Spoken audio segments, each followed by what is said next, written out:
Hello students, welcome और welcome back to my channel nursing with Pooja. आज हम unit first का थर्ड पार्ट देखने वाले हैं और इसमें हम दो टॉपिक्स डील करेंगे। Methods to overcome barrier of communication and second one is technique of effective communication.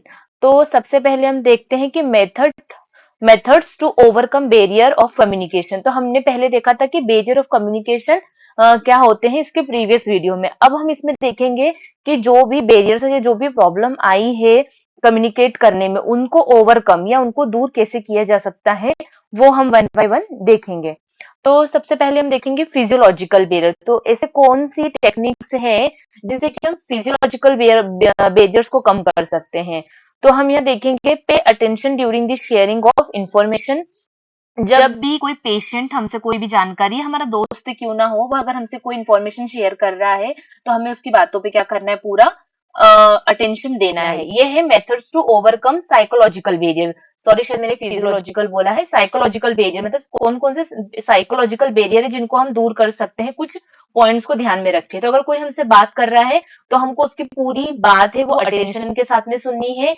Ensure करना है कि सुनने वाला और बोलने वाला दोनों कंफर्ट जोन में हो। अगर ऐसी कोई सिचुएशन होगा जैसे कि पेशेंट कंफर्टेबल नहीं होगा कि मतलब मेरी आंटी खड़ी है, मैं बात नहीं कर सकती, कुछ पर्सनल प्रॉब्लम है, तो ऐसी कंडीशन में क्या होगा कि वो अपने से बात नहीं कर पाएगी। तो पेशेंट हो या हमारी दोस्त हो, तो हमारा जो कंडीशन है वो क्या होनी चाहिए, कंफर्टेबल होना चाहिए, बोलने वाला भी और सुनने वाला भी। उसके बाद में अगर कुछ किसी को ऊंचा सुनने की आदत है तो हमको उसकी जो लिमिटेशन से सुनने की, उनको भी ध्यान में रखते हुए उनसे बात करनी है। उसके बाद में इंफॉर्मेशन ओवरलोड मस्ट अवॉइड। कभी कभी क्या होता है, हम बहुत सारी चीजें एक साथ बता देते हैं। जैसे कि अगर आप की क्लास लग रही है और आपकी 2 घंटे कंटिन्यू क्लास लग रही है, तो आप इतना तो क्या करोगे, पढ़ ही नहीं पाओगे, क्योंकि इतना तो माइंड हमारा एक टाइम पे इंफॉर्मेशन को रख भी नहीं सकता है दिमाग में, है ना। याद मेमोरी इतनी है ही नहीं, तो एट ए टाइम की हम इतना सारा एक साथ पढ़ सके। तो कभी भी इतना ध्यान रखें कि बहुत ज्यादा ओवरलोड ना हो जाए चीजें, है ना। हमको लिमिटेड चीजें बताना है, या तो हो सके तो हम उसके नोट्स बना ले। और एक्टिव लिसनिंग, अगर कोई बोल रहा है तो हमें प्रॉपरली उनकी बातों को सुनना है। अगर हम बात तो हमने दोस्त से करें लेकिन हमारे दिमाग में और कुछ चल रहा है, तो उस कंडीशन में क्या होगा, हमको हम चीजों को, या जो हमें कम्युनिकेट प्रॉपर कम्युनिकेशन होना चाहिए वो नहीं हो पाएगा। नेक्स्ट हम मूव ऑन करते हैं कि फिजियोलॉजिकल बैरियर्स क्या क्या होते हैं जो कम्युनिकेशन में प्रॉब्लम क्रिएट करते हैं। तो पहले है कि सबसे पहले तो अगर हम किसी से भी बात कर रहे हैं या पेशेंट से बात कर रहे हैं तो हम गुस्से में ना बात करें। और बायस से कहने का मतलब है कि पक्षपात करके कि अरे ये तो मेरी बेस्ट फ्रेंड है, मैं इसकी बात तो ध्यान से सुनूंगी, कोई मेरी दूसरी क्लासमेट में से आके बात करेगी तो मैं उससे अच्छे से बात नहीं करूंगी, या उससे डिसएग्रीमेंट की, नहीं तू तो गलत है, तू तेरी बातें कभी सही होती नहीं है। इस तरीके से मतलब हमारे इसमें क्या, एक पॉजिटिव बिहेवियर होना चाहिए। कोई भी आके हमसे बात करे तो हम अप्रोचेबल होनी चाहिए। तो उस कंडीशन में क्या होगा कि पेशेंट आपसे कंफर्टेबल होकर बात कर पाएंगे। और उसके बाद में कभी भी हमको नेगेटिव इमोशंस नहीं दिखाने हैं कि हर वक्त मतलब कोई भी, वरना आपको क्या बोलेंगे फिर वो कि अरे इनसे जब भी बात करो तो नेगेटिव ही बातें करती। तो हमको क्या रखना है, पॉजिटिव अप्रोच रखना है अगर हमसे कोई बात करने के लिए आता है। और जब भी कोई किसी से कम्युनिकेट करते हैं तो जो बोलने वाला, इंफॉर्मेशन देने वाला और इंफॉर्मेशन रिसीव करने वाला, दोनों क्या होना चाहिए, फियरलेस होना चाहिए। किसी भी तरीके का उनको डर, एंजाइटी या कंफ्यूजन ना हो किसी भी चीज को लेके, हमको ऐसे कम्युनिकेट करना है।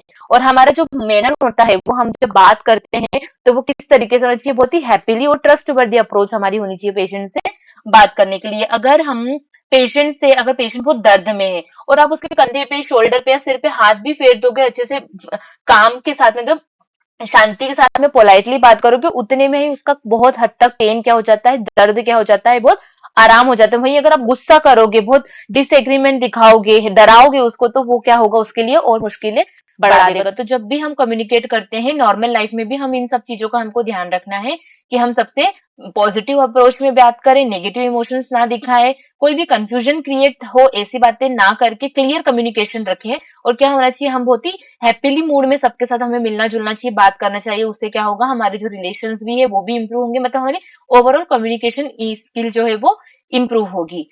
नेक्स्ट मूव ऑन करते हैं, methods to overcome environmental barrier. ऐसी कौन सी चीजें हमारे सराउंडिंग्स में जिसको अगर हम ठीक कर दे तो हमारा ये कम्युनिकेशन इंप्रूव हो सकता है। तो जब भी आप पेशेंट के रूम में जाएंगे, सबसे पहले आपको क्या करना है कि गुड लाइट, मतलब अच्छा रूम होगा, लाइटिंग वाला रूम होगा, वेंटिलेशन प्रॉपर होगा, तो क्या होगा कि अच्छे से कम्युनिकेशन हो पाएगा। मैंने आपको प्रीवियस वीडियो में बताया था कि अगर प्रॉपर लाइट ही नहीं है तो आप प्रॉपर जो हमारा एक ऑब्जर्वेशन होता है पेशेंट को लेके, वो हम नहीं कर पाएंगे। तो गुड लाइटिंग बहुत ज्यादा जरूरी है। एक ये टाइप का नॉन वर्बल कम्युनिकेशन को फैसिलिटेट करता है ना। तो इन्वायरमेंट, कहने का मतलब है रूम जो होना चाहिए वो क्लीन, कंफर्टेबल और क्या होना चाहिए, प्रॉपर लाइटिंग उसमें होनी चाहिए।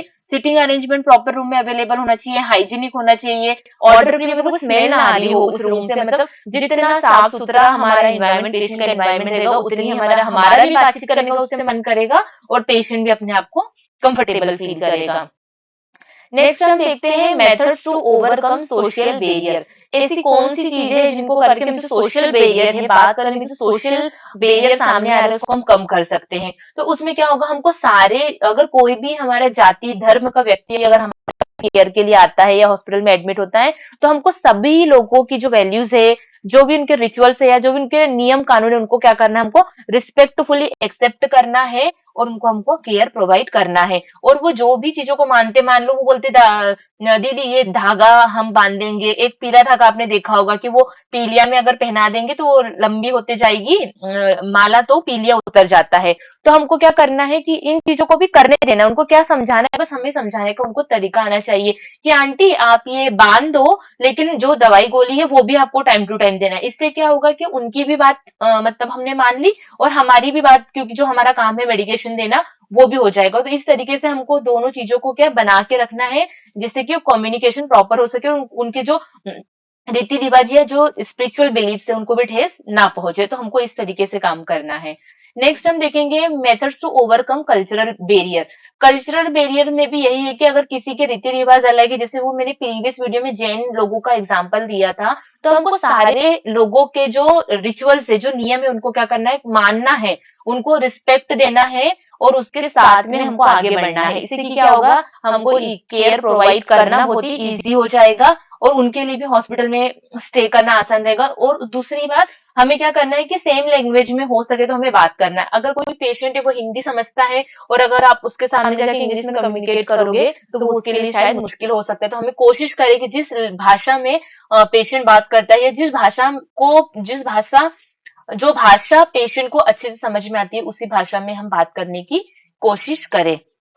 उसके बाद हम देखेंगे कि methods of overcome organisational barrier. हमने देखा था कि कुछ ऑर्गेनाइजेशन की वजह से भी प्रॉब्लम्स आती है, तो उसको दूर करने के लिए हम क्या कर सकते हैं। तो पहला पॉइंट, तो हम जो भी अगर पेशेंट हॉस्पिटल में आता है तो जो भी हॉस्पिटल की पॉलिसी रूल्स रेगुलेशन है हम उसको बहुत अच्छे से समझा दे। और जो भी हमारे ऑर्गेनाइजेशन की पॉलिसीज होती है, चाहे वो एडमिशन को लेके हो, डिस्चार्ज को लेके हो या मेडिक्लेम पास कराने को लेके हो, तो वो सारी क्या होनी चाहिए, बिल्कुल ही सिंपल और कॉम्प्लेक्स नहीं होना चाहिए, बिल्कुल सिंपल होनी चाहिए, जिससे कि क्या होगा कि पेशेंट उसको आसानी से एक्सेस कर सके, मतलब उसका लाभ उठा सके।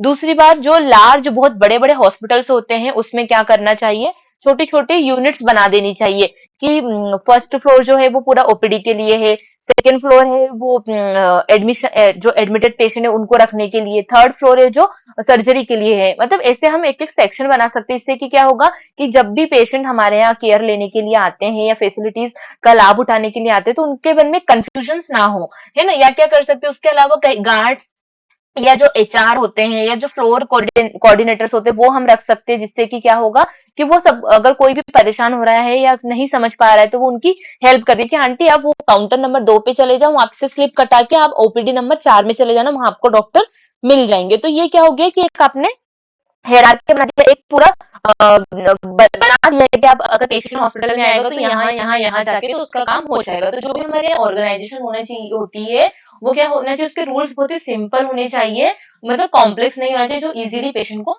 समझ में आ जाए।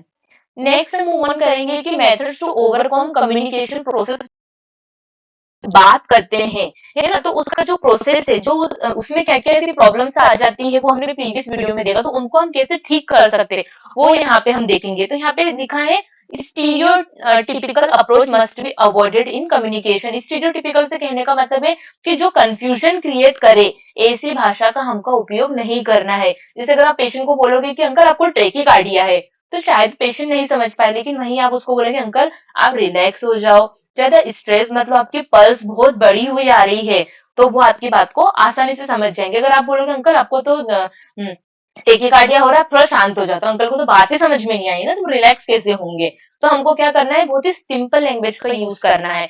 Proper feedback must be insured by the recipient. जिससे कहने का मतलब है, जब भी आप पेशेंट को से को आपने कुछ भी समझाया कि आंटी ये पीली गोली आपको अभी लेना है और ये वाली गोली आपको इसके 10 मिनट बाद देना है, तो आपको उसको प्रॉपर पूछना है, फीडबैक लेना है, आंटी आपको समझ में आया ना मैंने आपको क्या समझाया? तो कभी भी हम कम्युनिकेट करते हैं तो फीडबैक लेना बहुत जरूरी है। उसके बाद में अप्रोप्रिएट चैनल हमको यूज करना है। अगर कोई बात पेशेंट के पास जाके समझाने की है तो हमको उसके पास जाके समझाना है, और कोई बात ऐसी है जो हम उसके अटेंडर को बुला के भी बोल सकते हैं तो अटेंडर को बुला के बोल देना, मतलब हमको प्रॉपर चैनल का यूज करते आना चाहिए। और हमेशा जो हमारा मैसेज है वो बहुत ही क्लियर, साफ शब्दों में होना चाहिए जो पेशेंट को इजीली समझ में आ जाए। ये तो है कि मेथड्स ऑफ ओवरकम की कम्युनिकेशन बैरियर में कौन कौन सी प्रॉब्लम्स आती है वो हमने डील किया। अब लास्ट में हम देखेंगे कि ऐसी कौन सी टेक्निक्स है जिससे कि हम अपनी कम्युनिकेशन को इम्प्रूव कर सकते हैं। डेली लाइफ में भी अगर हम इन चीजों पे ध्यान रखेंगे तो हमारा कम्युनिकेशन क्या हो सकता है,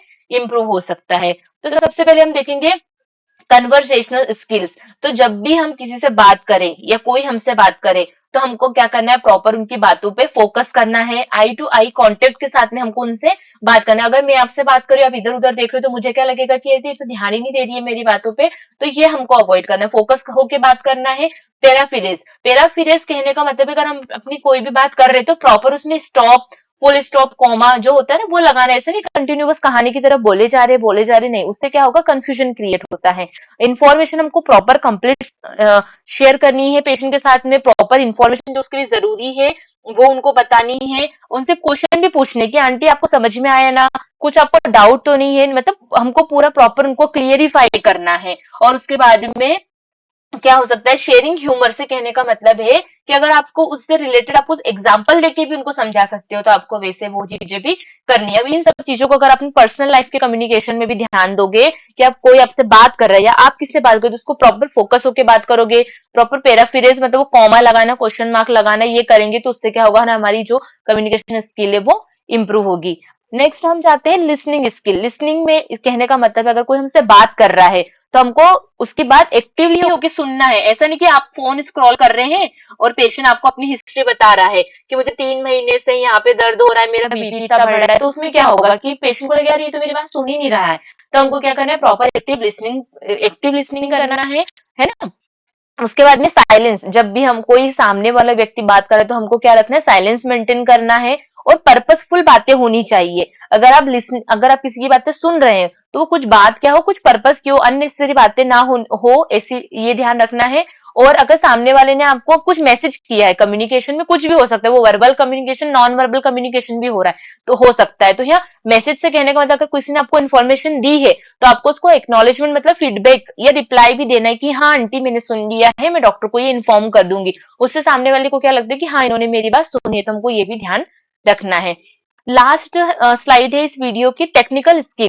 हमेशा हमको अपने स्किल्स की यूज के से हम चीजों को और इफेक्टिव, हमारे कम्युनिकेशन को और इफेक्टिव बना सकते हैं। अगर कोई बोलता है, दादी बोलती है कि मुझे बहुत दर्द हो रहा है, तो हमको क्या, अगर आप उसके हाथ पे हाथ रख के बोलोगे कि हाँ दादी मैं समझ रही हूँ आपको बहुत दर्द हो रहा है, तो ये क्या होगा कि उनको लगेगा कि हाँ ये एक्चुअल में समझ रही है। वहीं आप दूर कोने में खड़े के आप तो अपने लिखाई पढ़ाई का काम कर रहे हो, दादी बोल रही है मुझे दर्द हो रहा है, आपने बोला हाँ हाँ मैं डॉक्टर को बता दूंगी, तो वो उतना इम्पैक्टफुल, उतना प्रभावी नहीं रहेगा। लेकिन आप वहीं अगर टच करके उनको समझा के बात करोगे तो शायद वो बहुत ज्यादा इफेक्टिवनेस क्रिएट कर सकता है। वो आपकी बहुत तारीफ ही करेगी कि हाँ वो सिस्टर तो बहुत अच्छी है, वो मेरा बहुत ध्यान रखती है ना। तो आपको ये करना है। उसके बाद में फीलिंग्स को अगर कोई अपनी शेयर कर रहा है तो उसको आपको सुनना है। ऑब्जर्वेशन शेयर करने के साथ साथ कभी कभी आप मेडिको लीगल केसेस भी देखोगे तो बर्न के जैसे केसेस आते हैं तो वो बोलते हैं कि मेरे ऊपर तो चिमनी गिर गई या दिया या गैस से मैं जल गई हूँ। लेकिन हमको थोड़ा सा ऑब्जर्वेशन भी रखना है कि क्या ये जो बोल रहे हैं और जो उनके साथ हुआ है क्या वो एकदम रिलेवेंट कर रहा है, हो रहा भी है कि नहीं। वैसा भी तो हमको अपने ऑब्जर्वेशन मतलब अपने आंख नाक कान खुले रखना है जब अगर कोई बोल रहा है। शेयरिंग विथ होप, अगर कोई आपको बहुत इच्छा के साथ में, बहुत विश्वास के साथ में कोई चीज शेयर कर रहा है तो आपको सुनना है।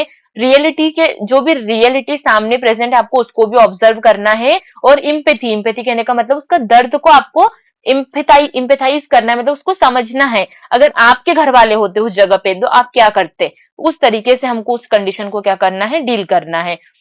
तो आई होप आपको ये 2 चीज़ें, एक तो कम्युनिकेशन में क्या-क्या बैरियर आते हैं, उनको हम कैसे ओवरकम कर सकते हैं वो, और अपनी कम्युनिकेशन स्किल को कैसे इम्प्रूव कर सकते हैं। ये दोनों पॉइंट समझ में आ गए होंगे। तो थैंक यू सो मच ये वीडियो देखने के लिए, और अगर इसमें कुछ भी डाउट है या आपको कुछ और नया टॉपिक पढ़ना है, तो आप कमेंट बॉक्स में कमेंट करके बता सकते हैं। Please like and subscribe my channel. Thank you.